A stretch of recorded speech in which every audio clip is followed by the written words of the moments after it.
টিয়কত ৩টা বছৰে সম্পূৰ্ণ নহল এটা পথ। টিয়ক বিধানসভা সমষ্টিৰ অন্তৰ্গত ৩ কিলোমিটাৰ দৈৰ্ঘ্যৰ টিয়ক এজাৰকুৰি সংযোগী পথৰ দুৰৱস্থাই জিয়াটো ভগাইছে অঞ্চলবাসীক। ২০-২২খন গাঁৱৰ ৰাইজৰ যাতায়াতৰ একমাত্ৰ পথটো লোক নিৰ্মাণ বিভাগৰ ঠিকাদাৰে ৩টা বছৰে সম্পূৰ্ণ কৰিব নোৱাৰাত জলাকলা খাইছে ৰাইজে। এটা সামান্য বৰষুণতে এক কদৰ্যময় পৰিৱেশৰ সৃষ্টি হয় এই পথছোৱাত, কিন্তু গুৰুত্ব নাই বিভাগীয় কৰ্তৃপক্ষ। আৰু এই সন্দৰ্ভত ৰিজু শইকীয়াৰ এক প্ৰতিবেদন আগবঢ়াইছো।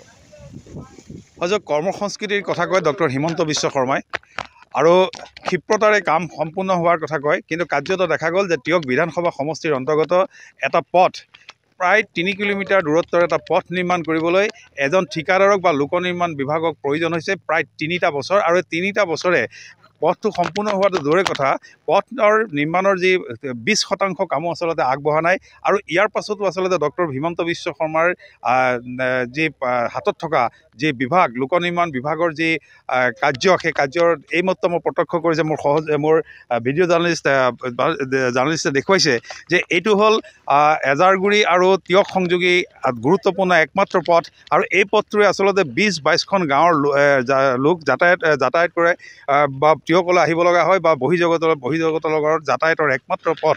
আৰু এই পথটো নিৰ্মাণৰ বাবে বিভিন্ন সময়ত এই অঞ্চলৰ ৰাইজে দাবী জনাই আহিছিল, আৰু এই দাবীৰ প্ৰতি সঁহাৰি জনাই ইতিমধ্যে পথটোৰ পকীকৰণৰ বাবে এক আঁচনি গ্ৰহণ কৰিছিল ২০২১ চনৰ শেষৰ ভাগত। কিন্তু দেখা গ'ল যে ঠিকাদাৰজনৰ গাফিলতি আৰু লোক নিৰ্মাণ বিভাগৰ যিসকল বিষয় আছে, এই বিষয়াসকলৰ যি চৰম দায়িত্ব জ্ঞানহীনতাৰ বাবে এতিয়া জিয়াটো ভুগিব লগা হৈছে এই অঞ্চলৰ ৰাইজে, আৰু যাৰ বাবে এজাক বৰষুণতে কদৰ্যময় হৈ পৰা এই পথটোত এতিয়া এনেদৰে যুৱকসকলে নিজেই শ্ৰমদান কৰিব লগা হৈছে, পথ মোকলাব লগা হৈছে। এজন সচেতন ব্যক্তি আছে মোৰ সৈতে, মই পোনে তেওঁৰ কাষলৈ যাব বিচাৰিছোঁ। চাওক, যি সময়ত ডক্টৰ হিমন্ত বিশ্ব শৰ্মাই কয় যে কৰ্মসংস্কৃতি অব্যাহত আছে অসমত, আৰু সেইজন মুখ্যমন্ত্ৰীৰ হাতত থকা এটা গুৰুত্বপূৰ্ণ বিভাগ লোক নিৰ্মাণ বিভাগত কিন্তু এটা পয়া লগা ছবি এই মুহূৰ্তত পৰিস্ফুট হৈছে। আপোনালোকলৈ ধন্যবাদ। প্ৰথমে ক'ম, লোক নিৰ্মাণ বিভাগ মুদ্ৰাবাদ, হিমন্ত বিশ্ব শৰ্মা ফকতীয়া মন্ত্ৰী, কথা আৰু কামৰ সংযম নাই। আৰু ঠিকাদাৰ মহোদয়, আপুনি ইয়াত আহক, আপোনাৰ পেনৰ খৰচ মই দিম, জোতা হাতত ল'ব লাগিব, কিন্তু মনত ৰাখিব হাতৰ বস্তু ভৰিত উঠিলে মুখ আৰু মূৰতো আপোনাৰ উঠিব।